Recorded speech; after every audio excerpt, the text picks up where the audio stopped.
Now you will see the strangest and most mysterious things and try to figure out what it is. What is this thing? It's located in the shower bathroom opposite of the spout, and for the first time ever some water is dripping out of it. Answer: backup condensate drains for an air conditioning unit located above this point. The AC unit creates a pool of water as it chills and dehumidifies the air, and the water is drained to a tub or shower or other drain in the living space. It only drains when the drain pan fills enough to flows out the drain line. Sometimes most of the moisture evaporates away, or there is dirt limiting the flow out the drain line, so it does not drain until there is a lot of water in the pan. The unit is in your attic, above this location perhaps. Yellow and red emergency equipment in plain overhead bin with a thick rubber wire. Saw this while deplaning. Not only I can't understand what it is, I can't even understand the different parts. A thick wire that becomes thin midway? A spark plug? A random piece of paracord just bunched on top?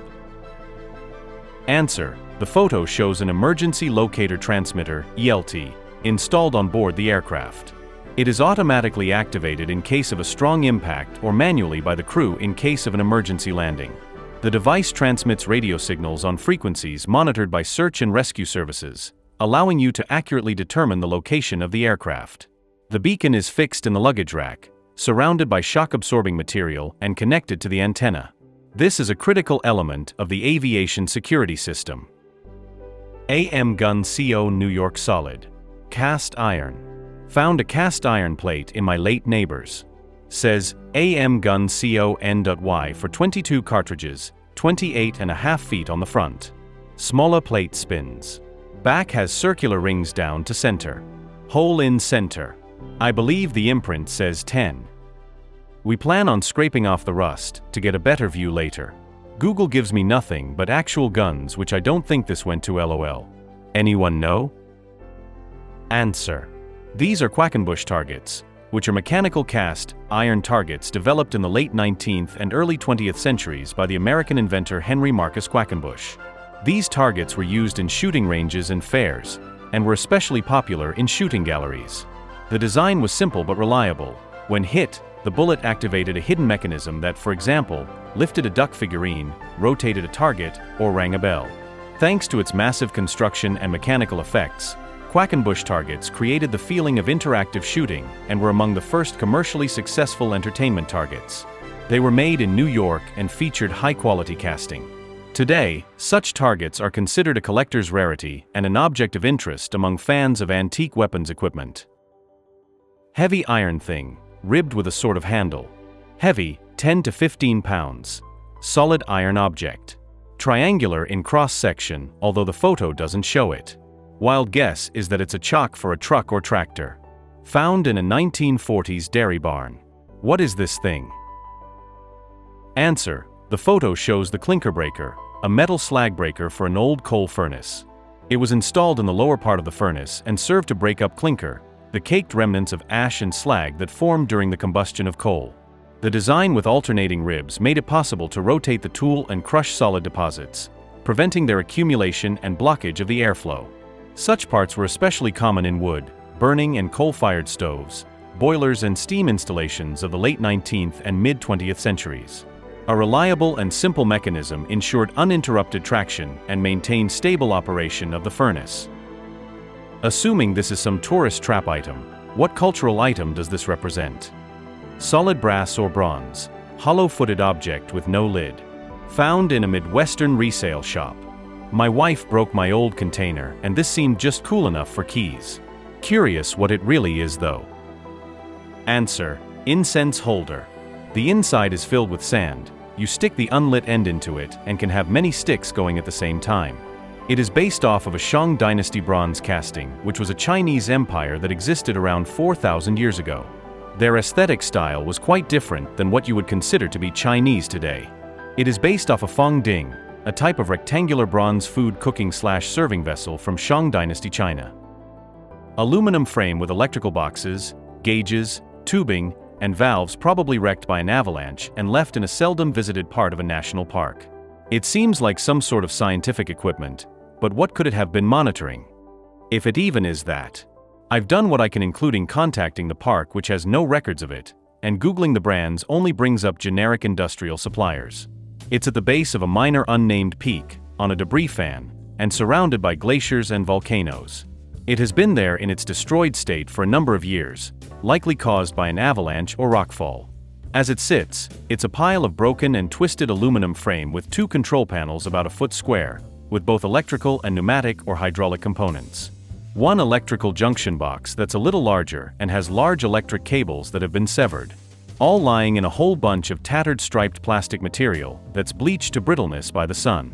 The gauges on the panels seem to be pressure gauges and connect to the steel tubing. I've been coming by this area for several years and have been curious, so I started by asking rangers and park officials that should be in the know, but none of them even knew it existed, let alone would venture a guess about what it was. I guess I'm curious about if it was something placed there and what it was monitoring, or if it's the remnants of a balloon or something else entirely. Answer. I see circular military connectors. Only slotted head screws. High-pressure tubing. A pressure regulator. A needle valve. 3 solenoid valves. Some low-pressure plastic gas tubing. Binding posts for temporary electrical connections. Weathered rigging and some kind of membrane edges. The structural tubing is very thin-walled, so weight was a factor. The welding is fairly professional. The screws and weathering makes me think 1970s-ish. But I'm not familiar with snowy climate. My guess is the remnants of a crashed hot air balloon. The panel being the burner control panel. But I have no direct experience with balloons, only avionics and calibration instrumentation of the era. This glass, rounded, tennis ball-sized object, seemingly broken from its base, found underground during construction. The letters Ming are found at the base, not completely spherical. Southern California. Answer. The photo shows a Hemingway glass insulator used in the early 20th century for telegraph and telephone lines. Its shape and material provided reliable insulation of the wire from the wooden support. The insulator was mounted on a metal or wooden pin and held the wire taut, preventing electricity leakage in all weather conditions. The model probably belongs to the CD152 or CD154 type, which were widely used on communication lines until the middle of the 20th century. Such isolators are now of interest to collectors of industrial artifacts. What is this thing? Found at local Goodwill, made of ceramic with a leather-wrapped handle. About a foot long, main section is about 6 foot in diameter and about 2 thick. Answer. This is the Nuvo Eco Ceramic Handy Coffee Bean Roaster with a leather handle, a handmade ceramic roaster for roasting coffee beans made in South Korea. This unusual and aesthetic tool is not just a kitchen gadget, but a thing with character, created for connoisseurs of the process from beginning to end. The case is made of heat-resistant ceramic, which evenly distributes heat and preserves the flavor of the grains. On top there is a characteristic grid pattern through which fried grain is poured. From below there is an opening for air outlet and husk discharge. The handle is covered with genuine leather and laced. Not only beautiful, but also comfortable. The handle does not heat up and does not slip in the hand. This roaster works simply. Pour the green grains inside, hold it over an open fire, usually a gas stove, and shake or rotate the device regularly. After a few minutes, a fresh roast, from light to dark, according to your taste. A small gray device with a volume control at the top and buttons labeled Scan and Reset. Fits comfortably in the palm of your hand. What is this thing? Answer. The photo shows a compact portable radio receiver made in retro style. The device is manually controlled. The central rotating knob is used to adjust the frequency, and the buttons on the sides are responsible for volume, VOL, wave scanning, scan, reset, reset, and power on, confirmed by a red LED. This type of radio was popular in the 1990s and early 2000s. Its main advantage is its mobility and simplicity. Such devices were often used on hikes, in dachas, or just as a backup way to listen to the radio outside the home. The mechanical adjustment knob and the absence of a digital display add a special sense of control and nostalgia. Every movement is like searching for a signal on the airwaves of the past, where music and news came directly from the radio waves. Brass item that is hinged and folds from 19th century. Hi there, I work in a museum and we have this object we can't identify. It is seemingly brass and weighs about 5.2 pounds. There are inscriptions on it in Armenian that transliterate to Hagop, Hampar, Tukianaglu. A date is also inscribed, August 20, 1883. It has 3 triangular ridged plates, approximately 0.5 inch thick, the outer 2 being smooth on the outside. They hinge together, as you can see from the pics. I have tried to do image reverse searches and the like, but that yielded nothing of much value. I have looked up the names Hagop, Hampar, and the date with the regions. I can't identify this object just by looking at it, as I am not specialized in this time frame for this type of object and its time, place, use, etc. It is Armenian in nature, although not sure if it would be in the region where the present country of Armenia is, or the Ottoman Empire more broadly, which is probably more likely, / the Middle East. The year inscribed is 1883.